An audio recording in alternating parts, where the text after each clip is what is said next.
اس وقت موجود ہیں کوفہ کی گلیوں میں، اور آپ دیکھیں کہ یہ قدیم مکانات اور قدیم گلیاں آپ کو نظر آ رہی ہوں گی۔ بائیں جانب ایک گھر ہے۔ کوفہ شہر میں آج ہمارا وزٹ تھا۔ یہاں پہ سب سے پہلے ہم مسجد کوفہ میں آ جائیں۔ مسجد کوفہ کی مختصر سی تاریخ یہ ہے کہ حضرت آدم علیہ السلام نے اس کو تعمیر کیا، اور اس مقام پر مولا نے ارشاد فرمایا فزت برب الکعبہ، رب کعبہ کی قسم علی کامیاب ہو گیا۔ سفیر امام حسین حضرت مسلم ابن عقیل علیہ السلام کا روضہ مبارک ہے۔ میرے پیچھے آپ کو نظر آ رہا ہے ذریعہ جناب مسلم ابن عقیل۔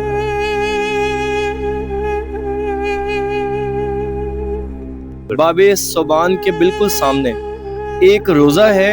یہ روضہ جناب ختیجہ بنت امام علی علیہ السلام کا ہے۔ کہ میرے دائیں طرف جناب امیر المومنین امام امیر کائنات مولا علی متقیان کا گھر مبارک ہے۔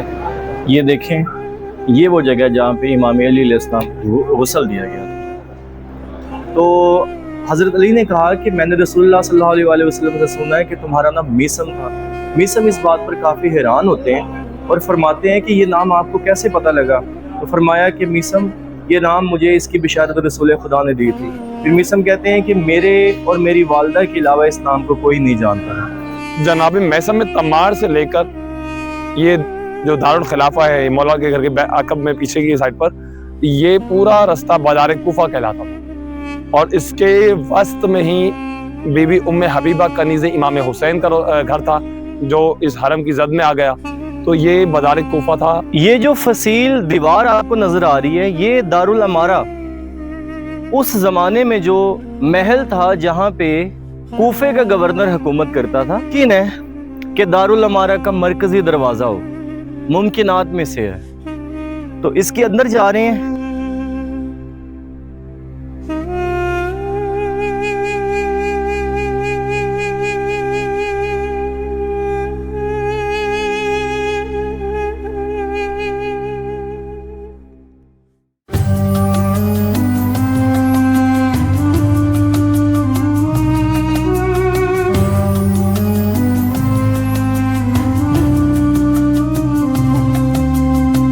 اس وقت موجود ہیں کوفہ کی گلیوں میں، اور آپ دیکھیں کہ یہ قدیم مکانات اور قدیم گلیاں آپ کو نظر آ رہی ہوں گی۔ بائیں جانب ایک گھر ہے۔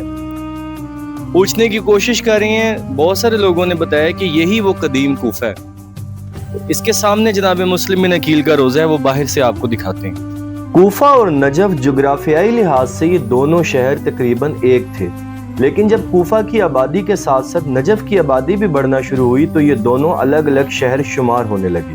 آج بھی عراق میں کوفہ کو ایک الگ پر رونق شہر کی جگہ حاصل ہے، لیکن اب کوفہ میں ویسی ترقی اور آبادی نہیں ہے جیسی واقعہ کربلا سے پہلے تھی۔ اس کی وجہ امام حسین علیہ السلام اور حضرت زینب علیہ السلام کے وہ کلمات ہیں جو اہل کوفہ کی مذمت میں کہے گئے تھے۔ طبری نے لکھا ہے کہ کوفہ اس مقام کو کہتے ہیں جہاں سرخ ریت اور سنگریزے دونوں چیزیں ملی ہوں۔ بعض کا خیال ہے کہ کوفہ نام اس لیے رکھا گیا کہ شہر کی بستی اور عمارتیں گول تھیں۔ جب لوگ چاروں طرف سے سمٹ کر آئیں اور اس بستی میں گھیرا باندھ لیں، اس بستی کو کوفہ کہا جاتا ہے۔ کوفہ کی تاریخ دراصل انبیاء علیہ السلام کی تاریخ ہے۔ اس کے ثبوت میں کثیر روایات پیش کی جا سکتی ہیں۔ حضرت آدم علیہ السلام کی توبہ یہیں قبول ہوئی۔ مسجد کوفہ کی پہلی تعمیر حضرت آدم علیہ السلام نے کی تھی۔ حضرت ادریس علیہ السلام کا گھر بھی کوفہ میں موجود تھا جہاں آپ کپڑے تیار کیا کرتے تھے۔ حضرت نوح علیہ السلام کا گھر بھی کوفہ میں موجود تھا۔ مسجد کوفہ کا صحن حضرت نوح علیہ السلام کے گھر کا صحن تھا جہاں تنور روشن کیا جاتا تھا۔ کشتی نوح کوفہ ہی میں بنائی گئی اور یہیں سے چلی۔